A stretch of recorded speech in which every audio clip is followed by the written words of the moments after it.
International groupings and international organisations. ಇದ್ರ ಮೇಲೆ 2 question ಇದ್ದೇ ಇರ್ತಾವೆ. ನಾನು ಹೇಳೋದು ಕೇಳಿಸ್ಕೋಬೇಕು, ಹೊಸ ಬ್ಯಾಚ್ ಅವರು.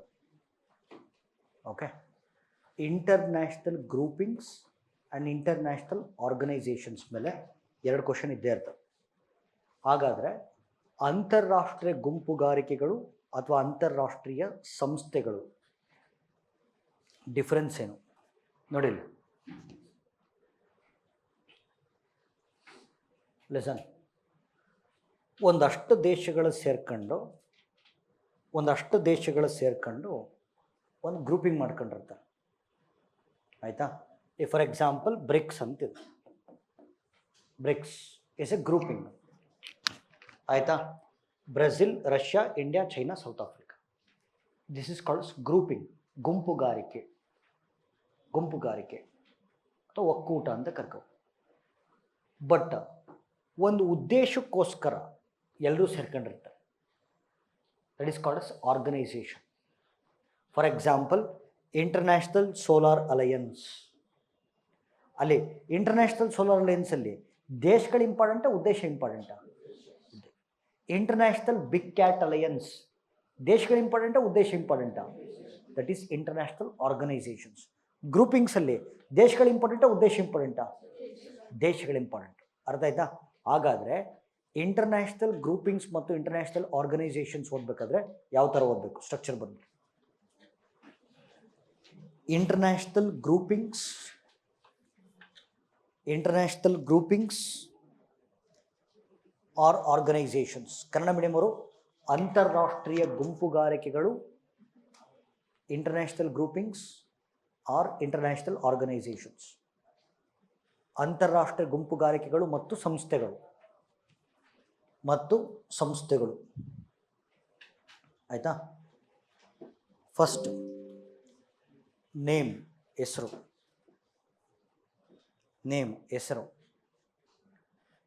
ಆಯಿತಾ? ಎರಡನೇದು ಎಸ್ಟಾಬ್ಲಿಷ್ಡ್ ಇಯರ್, ಸ್ಥಾಪನೆಗೊಂಡ ವರ್ಷ.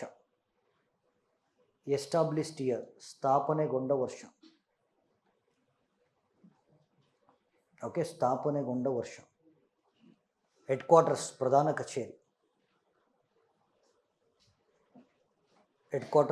ಕಚೇರಿ. ಆಬ್ಜೆಕ್ಟಿವ್, ಉದ್ದೇಶ. Keep fast. ಆಬ್ಜೆಕ್ಟಿವ್, ಉದ್ದೇಶ. ರೈಟ್? ಆಮೇಲೆ ಮೆಂಬರ್ ಕಂಟ್ರಿ, ಸದಸ್ಯ ರಾಷ್ಟ್ರಗಳು.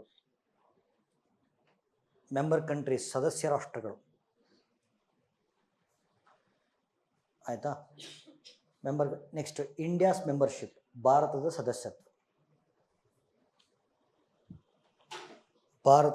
ಸದಸ್ಯತ್ವ. ಆಯಿತಾ? ಸರಿ, ಈಗ ನೋಡಿ, ಜಸ್ಟ್ ನಾನು ಫಿಲ್ ಮಾಡ್ಕೊಂಡು ಹೋಗ್ತಾ ಇದ್ದೀನಿ. ಗ್ರೂಪಿಂಗ್ ಬಂದು ಆಕುಸ್ ಅಲಯನ್ಸ್. ಆಯಿತಾ? Established in 2021. ಇದಕ್ಕೆ ಹೆಡ್ ಕ್ವಾರ್ಟರ್ಸ್ ಇಲ್ಲ. ಎಲ್ಲದಕ್ಕೂ ಇರಬೇಕು ಅಂತೇನಿಲ್ಲ, ಇರ್ಬೋದು, ಇಲ್ಲದೆ ಇರ್ಬೋದು. ಓಕೆ, ಹೆಡ್ ಕ್ವಾರ್ಟರ್ಸ್ ಇಲ್ಲ. ನೆಕ್ಸ್ಟ್ ಏನಿದೆ? ಆಬ್ಜೆಕ್ಟಿವ್. ಕರೆಕ್ಟಾ? ಹಾಂ, ಇಲ್ಲಿ ನೋಡಿ, ಇಲ್ಲಿ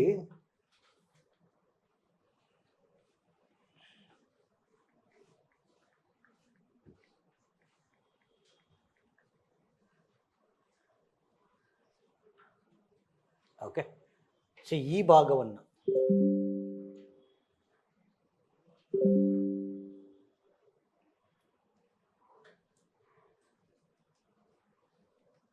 ಇಲ್ಲ, ಇಮ್ಯಾಜಿನ್ ಅಲ್ಲಿ ಆ ಫೇಡ್ ಏನಾಗಿದೆಯಲ್ಲ, ಡಾರ್ಕ್ ಏನದು ಕಲರ್ ಫೇಡ್ ಮಾಡಿದ್ದಾರೆ, ಅದನ್ನೇ ಇಂಡೋ ಪೆಸಿಫಿಕ್ ರೀಜನ್ ಅಂತ ಕರೀತಾರೆ. Pacific ocean plus Indian ocean. Okay, ಈ ಭಾಗದಲ್ಲಿ ಚೈನಾದ ಪ್ರೆಸೆನ್ಸ್ ಜಾಸ್ತಿ ಇದೆ, ರಷ್ಯಾದ ಪ್ರೆಸೆನ್ಸ್ ಜಾಸ್ತಿ ಇದೆ. ನೋಡಿ, this is Russia, this is China. Okay, ಇವೆರಡು ಒಂದಾಗ್ಬಿಟ್ಟಿದ್ದಾವೆ. ರಷ್ಯಾ ಮತ್ತು ಚೈನಾದ ಪ್ರೆಸೆನ್ಸನ್ನು ಕೌಂಟ್ರ್ ಮಾಡೋದಕ್ಕೋಸ್ಕರ ಓಕೆ, ಆಸ್ಟ್ರೇಲಿಯಾ, UK, USA ಇವ್ರು 3 ಜನ ಸೇರ್ಕೊಂಡು ಮಾಡಿರ್ತಕ್ಕಂಥ ಒಕ್ಕೂಟವನ್ನು ಆಕುಸ್ ಗ್ರೂಪಿಂಗ್ ಅಂತ ಕರೀತೀವಿ. ಓಕೆ, ಸೊ ಬೇಸಿಕಲಿ ನಿಮಗೆ ಇತಿಹಾಸ ಕೆದಕ್ತಾ ಹೋದರೆ, ಇತಿಹಾಸ ಕೆದಕ್ತಾ ಹೋದರೆ, ಈ ಅಮೇರಿಕಾ ಇತ್ತಲ್ಲ, it is a colony of British. America it is a colony of British. ಅಮೇರಿಕವೂ ಕೂಡ ಬ್ರಿಟಿಷ್ ಆಳ್ವಿಕೆಗೆ ಒಳಪಟ್ಟಂಥ ದೇಶ. ಬೇಸಿಕ್ಲಿ ಅಮೇರಿಕವನ್ನು ಏನಕ್ಕೆ ಯೂಸ್ ಮಾಡ್ತಾ ಇದ್ರು ಅಂತಂದರೆ, ಯಾರೋ ಬ್ರಿಟನ್ನಲ್ಲಿ, ಇಂಗ್ಲೆಂಡಲ್ಲಿ ಯಾರೋ ತಪ್ಪು ಮಾಡಿದ್ರೆ ಅಮೇರಿಕಾದಲ್ಲಿ ಜೈಲು ಮಾಡ್ಕೊಂಡಿದ್ರು. ಓಕೆ, ತಪ್ಪು ಮಾಡಿದವನ್ನೆಲ್ಲ ಕರ್ಕೊಂಡೋಗಿ ಅಮೇರಿಕ ಜೈಲಿಗೆ ಹಾಕೋದು. ಓಕೆ, ಕೊನೆಗೊಂದು ದಿನ ಹೆಂಗೆ ಅಂತಂದರೆ, ಆ ಜೈಲಿಂದ ಹೊರಗೆ ಬಂದು ಅವರೇ ಸ್ವಾತಂತ್ರ್ಯ ಘೋಷಣೆ ಮಾಡ್ಕೊಂಡ್ರು. That is how the America was formed. ಆಯಿತಾ? ಸೇಮ್ ಥಿಂಗ್ ಆಸ್ಟ್ರೇಲಿಯಾದಲ್ಲೂ ಹಂಗೇ. ಅದಕ್ಕೆ ನೋಡಿ, ಈ ಆಸ್ಟ್ರೇಲಿಯಾ, ಅಮೇರಿಕಾ ಮತ್ತು ಇಂಗ್ಲೆಂಡ್ ನೋಡೋಕೆ ಒಂದೇ ಥರ ಇರ್ತಾರೆ. ನೋಡೋಕೆ ಒಂದೇ ಥರ ಇರ್ತಾರೆ. Yes or no? ಯಾಕೆಂದರೆ ಆ್ಯನ್ಸೆಸ್ಟರ್ಸ್ ಸೇಮ್ ಇದ್ದಾರೆ. Australia and America was a colony of British. ಅಲ್ಲಿರೋರನ್ನೇ ಕರ್ಕೊಂಡೋಗಿ ಬಿಟ್ಟು ಒಂದೇ ಥರ ಹೆಚ್ಚು ಕಮ್ಮಿ ಅಂತಾರೆ. ಆಮೇಲೆ ಆ ಫ್ಲ್ಯಾಗು ಹಂಗೆ ಇದಾವೆ.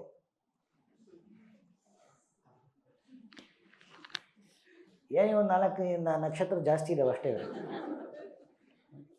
ಇದನ್ನೇ ಝೂಮ್ ಮಾಡ್ಕೊಂಡಾರೆ ಇವರು.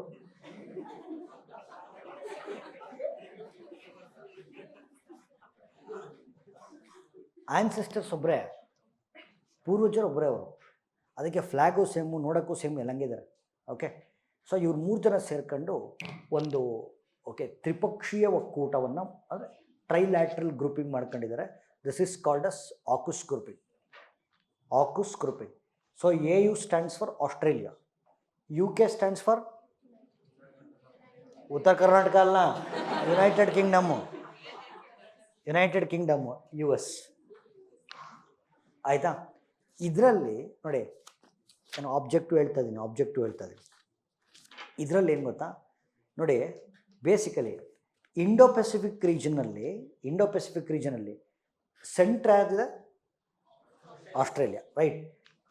ಹಂಗಾಗಿ ಇಲ್ಲಿ ಆಕುಸ್ ಗ್ರೂಪಿಂಗ್ನ ಉದ್ದೇಶ ಏನು ಅಂತಂದರೆ, ನೇವಲ್ ಸೆಕ್ಟರ್, ನೌಕಾದಳ. ಓಕೆ, ಆಸ್ಟ್ರೇಲಿಯಾದಲ್ಲಿ ಸೌಂಡ್ ನೇವಿ ಬಿಲ್ಡ್ ಮಾಡೋದು. ಯಾಕೆ ಅಂತಂದರೆ, ಪೆಸಿಫಿಕ್ ಓಷನ್, ಇಂಡಿಯನ್ ಓಷನ್ ಮಧ್ಯದಲ್ಲಿದೆ. ಅಮೇರಿಕಾ ಸೇರ್ಕೊಂಡು, UK ಸೇರ್ಕೊಂಡು ಆಸ್ಟ್ರೇಲಿಯಾದ ನೇವಿಯನ್ನು ಬಿಲ್ಡ್ ಮಾಡ್ತಾ ಇದ್ದಾರೆ.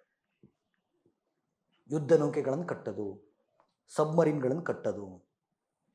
ಓಕೆ, ಬೇಸಿಕಲಿ ಆಕುಸ್ ಗ್ರೂಪಿಂಗ್ನ ಉದ್ದೇಶನೇ ಆಸ್ಟ್ರೇಲಿಯಾದ ನೇವಿಯನ್ನು ಸ್ಟ್ರಾಂಗ್ ಮಾಡೋದು. ಯಾಕೆ? To control Indo Pacific region ಉದ್ದೇಶ. ಸರಿ, ಮೆಂಬರ್ ಕಂಟ್ರೀಸ್ ಆಲ್ರೆಡಿ ಹೇಳಿದಾಗಿದೆ. ಯಾವುದು? Australia, UK, US, right? Okay, India ಇದರಲ್ಲಿ ಇದೆಯಾ? ಮುಗೀತು, ನಿಮ್ಮ ಸ್ಟ್ರಕ್ಚರ್ ಫಿಲ್ ಆಯಿತು. This is how you study an international grouping or organisation. Yes or no? Okay, ಇನ್ನೊಂದು ಕ್ವಾಡ್ ಅಂತ ಒಂದು ಒಕ್ಕೂಟ ಇದೆ.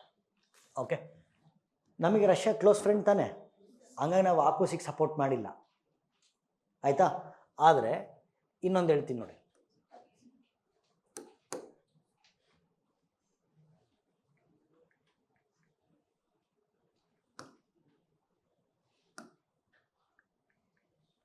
ದಯವಿಟ್ಟು ಏನು ನೋಡಿದ್ರು ಮುಂದಕ್ಕೆ UPSC ಅಂತ ಬಿಡ್ರಿ.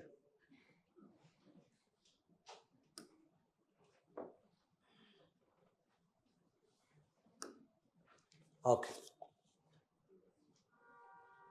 ನೋಡಿ, ಸೊ ಇಂಡೋ ಪೆಸಿಫಿಕ್ ರೀಜನಲ್ಲಿ ಚೈನಾದ ಪ್ರೆಸೆನ್ಸ್ ಜಾಸ್ತಿ ಆಗ್ತಿದೆ ಅಂತ ಹೇಳಿದೆ.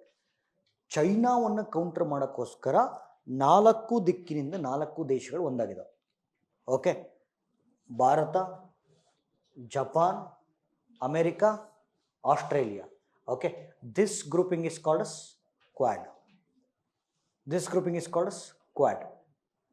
ಆ ಡಾಟ್ಸ್ನ ಕನೆಕ್ಟ್ ಮಾಡಿದಾಗ ನಿಮಗೆ ಕ್ವಾಡ್ರಿಲ್ಯಾಟ್ರಲ್ ಶೇಪ್ ಬರುತ್ತೆ. ಹಾಗಾಗಿ ಚತುರ್ಭುಜ ಭದ್ರತಾ ಸಂವಾದ ಅಂತ ಕರಿತೀವಿ.